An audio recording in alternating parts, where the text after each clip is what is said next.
On Solid Rock Podcast kembali lagi bersama saya Marcella dan seperti biasa ada Pak Jim dan Bu Rosita yang hari ini akan membagikan tips-tips yang berguna terutama buat pasangan ya. Selamat datang Pak Jim dan Bu Ros. Hai Hai Sela. Sela. Hai. Udah lama ya? Udah lama ya? Udah lama. Iya dan Baiknya kelamaan. aku juga mau ngingetin nih untuk pendengar podcast kita untuk selalu check out our website. Di mana Bu Ros alamatnya? www.onsolidrock.org. Oke, ada juga artikel-artikel di sana. Kebetulan yang akan kita bahas hari ini tuh artikelnya udah ada di website kita ya Bu Ros ya. Ya. Instagramnya juga kita punya Instagram account di @onsolidrock.id. Oke. Jadi pada lupa ya. Jadi pada lupa. Oke, jadi today we're going to talk about strong marriage is essential. Jadi kalau diterjemahkan tuh kayak pernikahan yang kuat itu adalah penting, begitu ya? Ya. Oke. Nah, pertama-tama mungkin pertanyaan aku nih Pak Jim sama Bu Rosita nih sudah berapa lama menikah? Dan kira-kira kalau mau diceritakan secara singkat perjalanan pernikahannya itu seperti apa? Oke ya. Ya. Tahun ini tahun ke-26 kami menikah. Ya. Kalau ditanya perjalanannya kayak apa, secara brief gitu ya. Mungkin kita bagi ada beberapa periode lah. Oke. Nah, periode bisa dibilang 5 tahun pertama itu kita bisa bilang itu masa kebingungan kali ya. Karena kita tahu apa yang kita mau dari pernikahan kita. Tapi gak ngerti gimana cara merealisasinya gitu. Jadi waktu di awal-awal itu ya kita enjoy, sama-sama enjoy. Cuma enjoyment kita tuh benar-benar berpusat kepada apa yang masing-masing kita seneng lakukan gitu. Kita waktu itu sama-sama lagi berkarir, lagi enjoy banget. Jadi ya obrolannya seputar pekerjaan dan karir aja. Dan karir, kalau kita hang out gitu after office ya kayak lagi pacaran aja gitu. So that's why we enjoy it very much gitu, seperti itu. Gak pernah ada bahasan obrolan tentang our relationship as a husband and wife, itu gak ada. Karena kita pikir ya seperti itulah marriage, jadi gak boring kan. Mentang-mentang udah nikah terus jadi kayak ibu bapak-bapak gitu. Kita pikir ya that's how it is gitu, pernikahan. Sampai akhirnya di akhir 5 tahun pertama masuk ke 5 tahun berikutnya udah ada anak, things started to get complicated kan. Nah di situ kita mulai menyadari masing-masing kok kayaknya kita jalan sendiri-sendiri ya. Apa yang ada di kepala Jim aku nggak ngerti, apa yang di kepala aku Jim juga nggak ngerti gitu. Nah itu di situ kita masuk ke masa dimana kita mau fix tapi relationship. Again fixnya masing-masing gitu. Jim dengan pikirannya dia pikir benerinnya begini, aku dengan pikiranku benerinnya begini. Jadi masalah itu akan jauh lebih sulit memecahkannya kalau nggak ada kesatuan hati. Jadi yang kita lihat tuh banyak ya di situ gitu. Kesatuan hatinya nggak terbangun karena masing-masing semua masih memegang apa yang dia anggap benar dan berusaha untuk meyakinkan pasangannya bahwa yang benar tuh ya seperti ini gitu. Dan nggak jarang juga saling menjatuhkan malah gitu. Jadi kompetisi. Jadi kompetisi gitu. Jadi siapa yang benar siapa yang salah instead of menjadi satu gitu. Secara general itu dari UN mengatakan sejak tahun 1970 sampai hari ini trending angka perceraian itu naik luar biasa gitu. Sampai jadi dibandingkan back then 1970 sama sekarang itu kenaikannya itu 250% lebih angkanya gitu ya. Dan yang sedihnya 37%-nya itu terjadi di kalangan orang Kristen gitu. Makanya membangun pernikahan tanpa kesatuan hati itu nggak mungkin. End up-nya mungkin perkawinannya bisa bertahan lama seperti 20 tahun gitu. Tapi pasti karena dia growing apart, akhirnya pasti cerai gitu. Jadi ada pasangan yang saya baca waktu itu sudah menikah 40 tahun. Wow, oke. Gitu. Dan mereka bercerai sama istrinya yang file divorce. Setelah diwawancara, itu ternyata istrinya cuma bilang gak ada masalah yang essential. I see. We simply grow apart gitu. Jadi ya memang 40 tahun grow apart ya. Sedih ya. sedih. Iya, iya. Gitu. So it doesn't mean that seberapa lama pernikahan itu belum tentu pernikahan itu menjamin. Pernikahan itu Jadi kuat. memang itu harus Wow. diupayakan gitu. Oke. Ketika kita growing apart, itu artinya kita sudah menjadi satu sih. Jadi satu rumah, jadi bersatu ya, bersatu rumah, satu mobil gitu ya, Satu tempat tidur. satu tempat tidur Iya, gitu. iya. Tapi not necessary menjadi satu gitu. Oke. Antara bersatu sampai menjadi satu itu proses seumur hidup gitu. Itulah pernikahan gitu. Iya.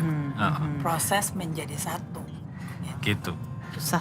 Nah itu sebabnya sifatnya tuh progresif ya. Jadi kita nggak bisa lihat itu dalam 1 tahun. Apa yang sudah kita capai 1 tahun itu nggak bisa menjadi dasar untuk kita mengatakan oh kita sudah aman gitu. Kita terus harus membangun hubungan dan komunikasi itu secara terus menerus sehingga pertumbuhan dari hubungan itu terus kelihatan setiap tahun. Menjadi Jadi, semakin dewasa. Semakin dewasa, Hubungan. semakin menjadi satu. Sehingga tidak ada alasan lagi kita mengatakan bahwa we grow apart. Karena apa? Karena sudah menjadi satu. Oke. Ya. Baik suami dan istri mereka harus sadar bahwa tugas pertama mereka adalah menjadi dewasa dulu secara pribadi, bukan berusaha untuk merubah pasangannya gitu. Ya. Contoh kalau sebelumnya saya dulu tuh gampang marah, saya nggak sabar gitu ya. Jadi kalau saya lihat ada sesuatu yang seharusnya tuh sangat logik tetapi dilakukan salah, itu saya gampang marah tuh. Dan kecenderungan saya ketika saya marah ya, baik sama istri ataupun sama anak, saya jadi menghakimi. Gitu. Nah, itu kan merusak trust, merusak proses gitu kan. Nah, saya harus sadar bahwa ini harus saya rubah gitu. Karena ini bukan sikap yang dewasa secara emosi. Iya. Nah, perubahan karakter yang pribadi ini yang akan membuka pintu komunikasi. Jadi daripada konflik deh, dia nih orangnya gampang marah. Ntar gue ngomong salah sedikit dibantai gitu kan. Jadi itu membuat komunikasinya akhirnya di permukaan semua. Karena komunikasi di permukaan, kemudian proses untuk menyatukan secara spiritual dan emosional itu kemudian ya nggak terjadi. Nggak terjadi. Karena itu gitu. Maksudnya menghindari konflik malah jadi salah sebenarnya. Iya. Iya. Betul. Nah, kalau Pak Jim sama Bu Rosita sendiri kurang lebih butuh berapa lama sampai akhirnya bisa menemukan cara berkomunikasi yang baik antara suami istri? Iya. Kurang lebih berapa tahun? Tuh, Pak? Kalau saya anggap saya bodoh lah ya, I'm a slow learner lah. Jadi kalau kita 15 tahun. Wow. Iya, slow learner. Jadi slow untuk learner. benar-benar bisa berkomunikasi itu membutuhkan waktu 15 Iya. tahun ya. Ya, saya rasa karena dengan kita kitanya ngobrol yang- begini ya mudah-mudahan para pendengar juga akhirnya realize gitu. Apakah gua perlu 15 tahun gitu Jangan kan. tunggu sampai 15 ya tahun. seperti yang ya. kalau kasus saya nih sama Rosita adalah karena memang di awal yang tadi Rosita bilang kan, kita nggak menjadikan Tuhan sebagai pusat gitu. Kita Ego kita ego masing-masing masing-masing. yang Ah, jadi oke. Tuhan Oke. buat pernikahan. What did you do? Maksudnya untuk bisa sampai akhirnya menemukan oke nih, ini cara berkomunikasi yang baik. Saya akhirnya realize bahwa setelah 15 tahun saya ngelihat kalau saya continue dengan perjalanan ini rumah tangga saya bakalan berantakan gitu. So saya akhirnya menemukan reason why-nya itu sangat kuat gitu. Dan pada waktu itu saya tahu saya sudah upayakan 15 tahun ini tanpa Tuhan. Jadi saya berbalik aja. Aku ngelihat sendiri sih, maksudnya apa yang Jim sampaikan itu dari apa yang aku alami itu kelihatan banget bagaimana Jim benar nggak mudah lah buat dia. Orang yang sangat drive-nya kuat, orang yang sangat nggak sabaran gitu ya.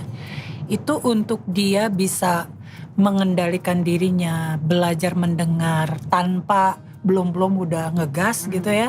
Biasanya kan gaspol melulu sebelumnya.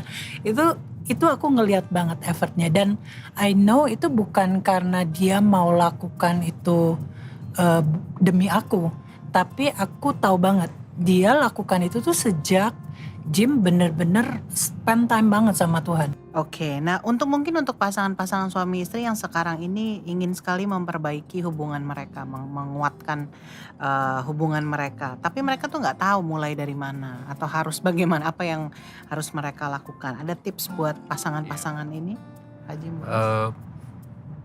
Saya sih ada satu tips yang mengawali lah ya sebelum mulai belajar itu mereka setiap pasangan tuh harus mengerti kenapa dia lakukan ini. Okay. Apakah dia mau lakukan ini just to feel good atau dia mau lakukan ini to become better. Karena itu dua hal yang sangat bertolak belakang dan itu akan menentukan bagaimana respons kita menghadapi masalah-masalah dan tantangan di dalam perkawinan. Saya sama Rosita harus akui meskipun kita sudah membangun hubungan lebih intim seperti ini, masalah kita nggak semakin mudah. Okay. Jadi artinya makanya itu benar. Pertama harus ngerti dulu, why are you doing this? Are you doing this just to feel better? Or are you doing this to become better? Okay. Pertanyaan terakhir untuk Pak Jim dan Bu Rosita, terutama untuk para single. Nah ini juga penting nih buat para single yang pada akhirnya kan nanti mereka akan masuk jenjang pernikahan. Apa yang mereka harus prepare selain gedung dan lain-lain? Selain gedung dan catering dan kostum ya. gitu. Kostum. Apa sih yang sebagai bekal untuk mereka nih supaya mereka juga siap memasuki dunia pernikahan? Ya seperti Jim bilang tadi ya, mumpung masih single, kalau yang belum punya calon, I think it's a very good, it's a blessing untuk bisa menerima kebenaran, pengetahuan yang benar tentang hubungan dan pernikahan. Okay. Jadi harus mau banyak belajar, harus banyak cari tahu apa sih sebetulnya konsep pernikahan dari Tuhan itu. Pada prakteknya tuh gimana sih sebenarnya. Nah jadi harus rajin-rajin terus belajar. Kalau yang sudah punya calon ya ini waktunya mempraktekkan, mumpung belum nikah, dilatih gitu. Sehingga waktu memasuki pernikahan itu sudah menjadi default di dalam berkomunikasi dengan pasangan. Itu sih. Dalam berkomunikasi. Iya, dalam berkomunikasi. Dan kalau yang saya lihat itu kan banyak ketika masih pacaran tuh masalah komunikasi ini cenderung di-ignore sebagai satu hal yang penting. Karena mereka masih fokus sama romansnya, nggak ada yang salah juga sih. Tetapi kalau kita udah belajar kebenaran, ya ambil waktu juga untuk mulai mempraktekkan seperti yang tadi dibilang sama Rosita. Jadi rajin belajar, rajin praktekin firman. Iya. Dan sama jangan hindari proses. Jangan hindari proses, betul. Karena prosesnya itu yang akan menentukan hasil akhir gitu. Kalau kita sudah belajar, kita sudah latih, tapi kita nggak masuk ke pertandingan. Sama aja iya, sama aja bohong. Kalaupun kita masuk ke pertandingan, ya pertandingannya harus selesai gitu. Jangan berhenti di tengah jalan kan untuk mendapatkan hasil akhir atau kemenangan yang kita mau.